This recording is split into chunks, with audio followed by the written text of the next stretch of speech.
ഞങ്ങളത് പറയുമ്പോൾ 10 ഗ്രഹമൂർത്തി എന്ന് പറയും. അപ്പോൾ അതിൽ ഗുളികൻ എന്ന് പറഞ്ഞിട്ട് ഒരെണ്ണമുണ്ട്. അത് ഗ്രഹമല്ല, ഉപഗ്രഹമാണ്. പക്ഷേ ഈ ഉപഗ്രഹമാണെങ്കിലും ഇതാണ് ഏറ്റവും ടോപ്പായിട്ട് നിൽക്കുന്നത്. ഈ രാവണൻ അദ്ദേഹത്തിൻ്റെ മകനായ ഇന്ദ്രജിത്ത് ജനിക്കുന്ന സമയത്ത് എല്ലാ ഗ്രഹങ്ങളും അനുകൂലാവസ്ഥയിൽ വരണമെന്ന് കണ്ടിട്ട്, അപ്പോൾ ഈ ശനി ഇത് മനസ്സിലാക്കിയിട്ട് ശനി എന്ത് ചെയ്തു, തൻ്റെ ശരീരത്തിൽ നിന്ന്, ശനി എന്ന് പറഞ്ഞാൽ കറുത്തയാളാണ്, അപ്പോൾ ഈ ശനി ഗുണമുള്ളവർ കറുത്ത ആളായിരിക്കും എന്ന് പറയും. അഷ്ടമം എന്ന് പറഞ്ഞ ആയുസ്സാണ്. ഈ ഗുളികൻ അവിടെ വന്നുകൊണ്ട് ബാക്കി 9 ഗ്രഹങ്ങളും ഉത്തമ സ്ഥാനത്ത് വന്നെങ്കിലും അഷ്ടമത്തിൽ ഗുളികൻ നിന്നതുകൊണ്ട് ഇന്ദ്രജിത്ത് അല്പായുസായിപ്പോയി. ഇത് മനസ്സിലാക്കിയ രാവണൻ ശനിയുടെ കാല് വെട്ടി. സൂര്യൻ ശിവനാണ്, അച്ഛനാണ്. സൂര്യന് ദോഷം വന്നാൽ ഗ്രഹങ്ങളും ദേവതകളും എങ്ങനെയാണ് ബന്ധപ്പെട്ടിട്ടുള്ളത്? പറയാം. ഗ്രഹങ്ങൾ നമ്മൾ 10 ഗ്രഹമൂർത്തി എന്നാണ് ഞങ്ങൾ പറയുക. ശരിക്കും 9 ഗ്രഹമുള്ളത്.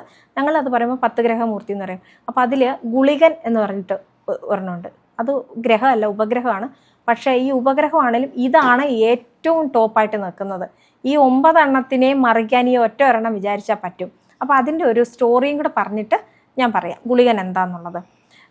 ഈ രാവണൻ അദ്ദേഹത്തിൻ്റെ മകനായ ഇന്ദ്രജിത്ത് ജനിക്കുന്ന സമയത്ത് എല്ലാ ഗ്രഹങ്ങളും അനുകൂലാവസ്ഥയിൽ വരണമെന്ന് കണ്ടിട്ട് ഈ 9 ഗ്രഹങ്ങളെയും പിടിച്ച് നേരായ വഴിക്ക് യഥാവിധി കൃത്യം സ്ഥാനങ്ങളിൽ നിർത്തി, നല്ല ജാതകം കിട്ടാൻ വേണ്ടിയിട്ട് ഉത്തമ സ്ഥാനത്ത് 9 ഗ്രഹങ്ങളെ നിർത്തി. അപ്പോൾ ഇത് ശനി മനസ്സിലാക്കി. ശനി യമധർമ്മനുമായിട്ട് ബന്ധപ്പെട്ടാണ് ശനി നിൽക്കുന്നത്. സൂര്യൻ്റെ, ശിവൻ്റെ പുത്രനും കൂടിയാണ്. അപ്പോൾ അദ്ദേഹം ധർമ്മിഷ്ഠനും കൂടിയാണ്. അപ്പോൾ ഈ ശനി ഇത് മനസ്സിലാക്കിയിട്ട് ശനി എന്ത് ചെയ്തു, തൻ്റെ ശരീരത്തിൽ നിന്ന്, ശനി എന്ന് പറഞ്ഞാൽ കറുത്തയാളാണ്, അപ്പോൾ ഈ ശനി ഗുണമുള്ളവർ കറുത്ത ആളായിരിക്കും എന്ന് പറയും. അപ്പോൾ ഈ അദ്ദേഹത്തിൻ്റെ ശരീരത്തിൽ ചെളിയെല്ലാം കൂടെ ഉരുട്ടി ഇദ്ദേഹം രാവണൻ കാണാതെ ക്ഷീരപഥത്തിലേക്ക് ഉരുട്ടി ഒരു ഗുളിക പോലെയാക്കിയിട്ട് ക്ഷീരപഥത്തിലേക്ക് വലിച്ചെറിഞ്ഞു. ഇത് രാവണൻ്റെ കണ്ണിൽ പെട്ടുമില്ല. കൃത്യമായിട്ട് ഇന്ദ്രജിത്തിൻ്റെ അഷ്ടമത്തിൽ, 8ാം രാശിയിൽ അഷ്ടമത്തിൽ പോയി നിന്നു. അഷ്ടമം എന്ന് പറഞ്ഞ ആയുസ്സാണ്. ഈ ഗുളികൻ അവിടെ വന്നുകൊണ്ട് ബാക്കി 9 ഗ്രഹങ്ങളും ഉത്തമ സ്ഥാനത്ത് വന്നെങ്കിലും അഷ്ടമത്തിൽ ഗുളികൻ നിന്നതുകൊണ്ട് ഇന്ദ്രജിത്ത് അല്പായുസായിപ്പോയി, നേരത്തെ മരണപ്പെട്ടു പോയി. അപ്പോൾ ഈ ഗുളികനെ കൊണ്ട് ഈ 9 എണ്ണത്തിനെ മറികടക്കാൻ പറ്റി. ഇത് മനസ്സിലാക്കിയ രാവണൻ ശനിയുടെ കാൽ പത്തിക്കെട്ട് വെട്ടി. അങ്ങനെ ശനി മുടന്തനായിപ്പോയി. മുടന്തനായതുകൊണ്ട് മന്ദൻ, പതിയെ നടക്കുന്നതുകൊണ്ട് മന്ദൻ എന്ന് പേര് വന്നു ശനിക്ക്. ശനി 2.5 വർഷം കൊണ്ടൊക്കെയാണ് ഒരു കാലചക്രം പൂർത്തിയാക്കുക. ഏറ്റവും പതിയെ മന്ദഗതിയിൽ പോകുന്നത് അത് കാലിന് വെട്ടുകിട്ടിയതുകൊണ്ടാണ്. മന്ദൻ്റെ പുത്രനാകയാൽ ഗുളികനെ മാന്തി എന്നും വിളിക്കുന്നുണ്ട്. ഇതാണ് ഗുളികൻ്റെ പ്രാധാന്യം. അതാണ് 10ാമത്തെ ഇതായിട്ട് പറയുക. 10 ഗ്രഹം എന്നില്ല, 10ാമതായിട്ട് അത്യാവശ്യം പൂജാകർമ്മങ്ങൾ ചെയ്യുന്നത് ഗുളികന് പ്രാധാന്യം കൊടുക്കുന്നവരുണ്ട്.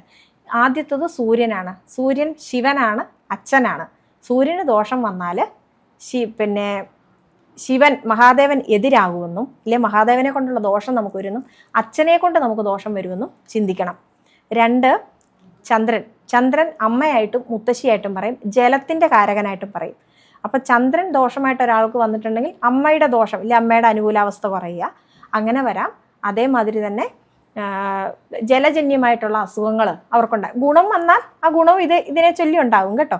സൂര്യൻ ഗുണമായിട്ട് നിന്നാൽ അച്ഛനെ കൊണ്ട് ഗുണം ഉണ്ടാവും, മഹാദേവനെ കൊണ്ട് ഗുണമുണ്ട്. ഇതിൻ്റെ നേരെ ഓപ്പോസിറ്റ് ചിന്തിച്ചോണം. പിന്നെ ചൊവ്വയാണ്. ചൊവ്വ സഹോദരകാരകനുമാണ്, ഭൂമി സംബന്ധമായ കാര്യമാണ്. ചൊവ്വ എതിര് നിന്നാൽ സഹോദരന് നമുക്ക് നെഗറ്റീവ് ഉണ്ടാവും, അല്ലെ ഭൂമി സംബന്ധമായ കാര്യങ്ങളിൽ നമുക്ക് പ്രശ്നം ഉണ്ടാകുമെന്ന് പറയണം. ഭദ്രകാളിയെ കൊണ്ട് പറയും. ഇതേ ചൊവ്വ തന്നെയാണ് മുരുകനും ഹനുമാനും ചൊവ്വ തന്നെയാണ്. അപ്പോൾ അത് ഐഡൻറ്റിഫൈ ചെയ്യണം. പിന്നെ 3ാമത് ബുധൻ എന്ന് പറയുന്നത് ജിന്നായിട്ടും പറയും, അതേപോലെ സുദർശനമൂർത്തിയായിട്ടും പറയും, ശ്രീകൃഷ്ണനായിട്ടും പറയും ബുധനെ. പിന്നെ ഉള്ളത് വ്യാഴമാണ്. വ്യാഴത്തെ പറയുന്നത് മഹാവിഷ്ണുവിനെ കൊണ്ട്, ബ്രഹ്മരക്ഷസിനെ കൊണ്ടൊക്കെ പറയാം. പിന്നെ വെള്ളിയല്ല ശുക്രനാണ്. ശുക്രനെ കൊണ്ട് യക്ഷിയെ, മഹാലക്ഷ്മിയെ പറയാം. പിന്നെ ശനിയെ കൊണ്ട് പറയുക ശാസ്താവ്, ശനിമൂർത്തികൾ, യമധർമ്മൻ ഇവരെയൊക്കെ പറയാം. പിന്നെ വരുന്നത് രാഹുകേതുക്കൾ. രാഹു സർപ്പവും കേതു ഗണപതിയുമാവുന്നു. കൂടാതെ ഈ ഗരുഡൻ ഒക്കെ കേതു ഗണത്തിൽ, ചാമുണ്ടി ഒക്കെ കേതുവിൻ്റെ ഗണത്തിലാണ് പറയുക. പിന്നെ ഉള്ളത് ഗുളികനെയാണ് പറയുക. ആ ഗുളികൻ നിന്നാൽ ഈ 9 എണ്ണത്തിനെ ഒറ്റയടിക്ക് നിരപ്പാക്കാൻ പറ്റും. അങ്ങനെ അതിനെ വെച്ചിട്ടാണ് നമ്മൾ ചിന്തിക്കുക. രാഹു ദോഷമായിട്ടുണ്ടെങ്കിൽ സർപ്പം ദോഷമാണെന്ന് പറയണം. കുഞ്ഞുങ്ങൾ പുത്രകാരകൻ കൂടിയാകുന്നു സർപ്പം. കുഞ്ഞുങ്ങൾക്ക് പ്രശ്നം ഉണ്ടാകും. പിന്നെ ഈ സർപ്പം നിന്നാലും ഇതേ അവസ്ഥ തന്നെയുണ്ട് കേട്ടോ. ചലനത്തിൻ്റെ ആളായതുകൊണ്ട് സർപ്പം ഒരാൾ ഇടഞ്ഞിട്ടുണ്ടെങ്കിൽ പിന്നെ ചലനം ഉണ്ടാകത്തില്ല, അനങ്ങുകയില്ല, ഒരു കാര്യത്തിൽ ഒരു ചലനം ഉണ്ടാവത്തില്ല. ഗണപതി ദോഷമായിട്ടുണ്ടെങ്കിൽ തടസ്സം എന്ന് നമ്മൾ പറയത്തില്ലേ, വിഘ്നേശ്വരൻ എന്നല്ലേ പറയുന്നത്, തടസ്സം മാറ്റാൻ വേണ്ടിയിട്ടാണ്, ആ സ്തംഭനാവസ്ഥ മാറ്റാനാണ് ഗണപതിയെ പ്രാർത്ഥിക്കുന്നതെന്ന് പറയും ഇല്ലേ.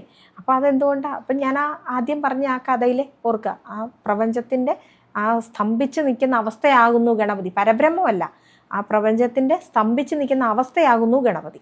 അതാണ്. അപ്പോൾ അത് മാറണമെങ്കിൽ ഭഗവാനോട് പ്രാർത്ഥിച്ചാൽ മതി, അനക്കം ഉണ്ടാവും. അങ്ങനെ ഈ 9 ഗ്രഹങ്ങളും അതിൻ്റെ കൂടെ ഗുളികൻ്റെ ദൃഷ്ടി വന്നാലേ ഉള്ളൂ. ഈ 9 ഗ്രഹങ്ങളും ദോഷമായാൽ കുറേ പ്രശ്നങ്ങൾ ഓരോ മനുഷ്യർക്കും ഉണ്ടാകും. അപ്പോൾ അത് സൂര്യൻ ദോഷമായിട്ട് വന്നിട്ടുണ്ടെങ്കിൽ അച്ഛനെ കൊണ്ട് ദോഷം ഉണ്ടാകും, പല്ലുകൾക്കും എല്ലുകൾക്കും അസ്ഥികൾക്കും പ്രശ്നം ഉണ്ടാകും. അതൊക്കെ ജാതകം കണ്ടുപിടിക്കണം. അങ്ങനെയുള്ള കാര്യങ്ങളുണ്ട്. പിന്നെ നമുക്ക് ഭൂമി ലാഭം ഉണ്ടാകാനാണെങ്കിൽ ഭദ്രകാളി അനുകൂലമാണ്. ഭദ്ര ജാതകത്തിൽ എവിടെ നിൽക്കുന്നതെന്ന് നോക്കണം കേട്ടോ, എന്നിട്ടാണ് പറയുക. പിന്നെ അതേപോലെ ഈ ചൊവ്വ സുബ്രഹ്മണ്യനായിരിക്കും ഒരാളുടെ ജാതകത്തിൽ നിൽക്കുന്നത്, അത് ഭദ്രകാളിയാണെന്ന് തെറ്റിദ്ധരിച്ച് കൊണ്ടുവന്ന് കോഴി വെട്ടിയിട്ട് പണി വാങ്ങിച്ച് കിട്ടുന്നവരും ഉണ്ട്, അങ്ങനെയുള്ളവരും ഉണ്ട്. പിന്നെ ഇതിൽ സൂര്യൻ്റെ കൂടെ നിന്ന് അർഗുല സാന്നിധ്യമൊക്കെ സൂര്യനെ കൂട്ടിയൊക്കെയാണ് പറയുക. പിന്നെ ഈ ഗുളികൻ ഇതിൽ ഈ 9 ഗ്രഹത്തിൽ എവിടെ ദൃഷ്ടി ചെയ്താലും അതിനെ ചൊല്ലി കുറേ പ്രശ്നങ്ങൾ വരാം. ഗുളികന് ഭയങ്കര പ്രാധാന്യമുണ്ട്. ഗുളികൻ പ്രേതമാണ്. അപ്പോൾ ഒരു ഗുളികൻ്റെ ദോഷം വന്നാൽ, ഗുളികൻ എന്ന് പറയുന്ന ഗ്രഹം നേരിട്ട് അവിടെ വന്ന് പ്രശ്നം ഉണ്ടാക്കുന്നു എന്നല്ല അതിൻ്റെ അർത്ഥം. പ്രേതത്തെ കൊണ്ട് നമുക്കൊരു പ്രശ്നം അവിടെ വരും, ഇല്ലെങ്കിൽ ഏതെങ്കിലും ഗുരുനാഥന്മാരെ കൊണ്ട് നമുക്കവിടെ ഒരു പ്രശ്നം വരും. അങ്ങനെയാണ് ചിന്തിക്കേണ്ടത്. പിന്നെ ഇതിനെ മറികടക്കണമെങ്കിൽ ഗുളികൻ ആരുടെ മകനാണ്? ശനിയുടെ പുത്രനാണ്. ശനിയെ കൊണ്ട് തീർക്കാൻ പറ്റും എന്ന് ചിന്തിക്കണം, ചിന്തിച്ചവിടെ തീർക്കണം. എന്നാൽ സൂര്യൻ്റെ കൊച്ചുമകനുമാണ്. പക്ഷേ സൂര്യനോട് എന്ന് പറയാൻ പറ്റില്ല, അവിടെ വാത്സല്യം ആയി. അപ്പം ഈ ഗുളികനെ ഒതുക്കത്തില്ല. അത് അച്ഛൻ തന്നെ വിചാരിക്കണം.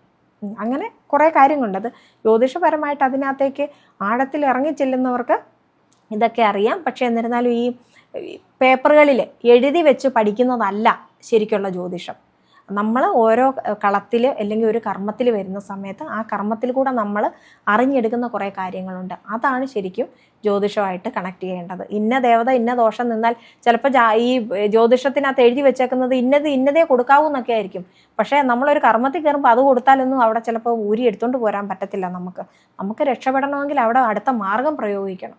അപ്പോൾ അത് നമ്മൾ ഏട്ടിലെ പശു പുല്ല് തിന്നത്തില്ലെന്ന് പറഞ്ഞു. അപ്പോൾ അതുകൊണ്ട് ഈ എഴുതി വെച്ചതല്ല, നമ്മളത് ചെയ്ത് ശീലിക്കണം. ആ ദേവതകളെയൊക്കെ വിളിച്ചിറക്കി അവരുടെ സ്വഭാവമൊക്കെ നമ്മൾ മനസ്സിലാക്കി മുന്നോട്ട് പോകണം, എങ്കിലേ രക്ഷപ്പെടാൻ പറ്റത്തുള്ളൂ. പിന്നെ ചിലർ ചോദിക്കും ഇങ്ങനെ, നമ്മൾ എന്തെങ്കിലും ഇല്ലേ ബ്രഹ്മരക്ഷസിന് ഇന്നത് കൊടുത്താൽ ആ ദോഷത്തിൽ നിന്ന് ഒഴിവാകുമെന്ന് ചോദിക്കുമ്പോൾ ചില വലിയ പണ്ഡിതന്മാരെന്ന് പറഞ്ഞുകൊണ്ട് നടക്കുന്ന ചിലരുണ്ട്. അവർ നമ്മുടെ പ്രമാണമുണ്ടോ എന്ന് ചോദിക്കും. ഈ ഘോരാശാസ്ത്രം എഴുതിയ ആള് ഏത് പ്രമാണം വെച്ചിട്ടാണ് ഇതൊക്കെ എഴുതിയേക്കുന്നത്? എന്ത് പ്രമാണം കണ്ടിട്ടാണ് എഴുതിയിരിക്കുന്നത്? ഇതല്ല അദ്ദേഹം വല്ല പ്രമാണം വെച്ചാണോ എഴുതിയത്? ഒന്നുമല്ലല്ലോ. അപ്പോൾ ഈ പ്രമാണം ഉണ്ടോ എന്ന് ചോദിച്ചുകൊണ്ടിരിക്കുന്നവർ അവിടെ പ്രമാണം ചോദിച്ചുകൊണ്ട് അവിടെ തന്നെ ഇരിക്കും. ഇത് അറിയാവുന്നവർ ആ വഴി കൂടെ അങ്ങ് കയറി മുന്നേറിപ്പോവും. അവരവിടെ പ്രമാണം അന്വേഷിച്ച് അങ്ങനെ തന്നെ ഇരിക്കാം. പ്രമാണം ചോദിക്കുന്ന സമയമുണ്ടെങ്കിൽ ഇതെങ്ങനെ മുന്നോട്ട് വന്നാലില്ല, ഒരു മനുഷ്യൻ്റെ ജീവിതത്തിൽ ഇതെങ്ങനെ സ്വാധീനിക്കുന്നു എന്ന് ചോദിച്ചാൽ അത് എക്സ്പീരിയൻസ് ആണ് അല്ലേ. ആ എക്സ്പീരിയൻസ് വെച്ചിട്ട് നമുക്ക് മുമ്പോട്ട് പോകാൻ പറ്റും. പ്രമാണമല്ല ഇതിൻ്റെ ഒന്നും അടിത്തറ. ഇതൊന്നും ഒരു പ്രമാണം വെച്ചിട്ട് അല്ല അവരൊന്നും ചെയ്തേക്കുന്നത്. ആ ആൾ എന്ത് പ്രമാണം വെച്ചിട്ടാണ് ചെയ്തേക്കുന്നത് അത് ചിന്തിക്കണ്ടേ. അങ്ങനെ